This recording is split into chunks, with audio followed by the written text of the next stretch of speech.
ঐশ্বর্যের চেয়ে দামি সম্পদ বুদ্ধিমত্তা, আর সবচেয়ে বড় দারিদ্র্য হচ্ছে মূর্খতা। নিরর্থক ভয় পাওয়া হচ্ছে সবচেয়ে বড় দুর্বলতা,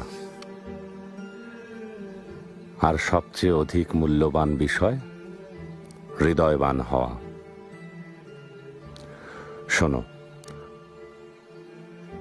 বোকার সাথে বন্ধুত্ব করতে যাবে না। সে তোমার উপকার করার চাইতে ক্ষতি করবে বেশি। কৃপণের সাথেও কখনো বন্ধুত্ব করবে না, কারণ সে তোমার বিপদের দিনে পাশে না থেকে নিজেকে গুটিয়ে নেবে। সাবধান, কোনো পরনিন্দাকারীকেও নিজের বন্ধু বানিও না, কারণ সে নিজের প্রয়োজনে তোমাকে ব্যবহার করবে। আর সেই সাথে মিথ্যাবাদীর সাথেও কখনো বন্ধুত্ব গড়ে তুলবে না,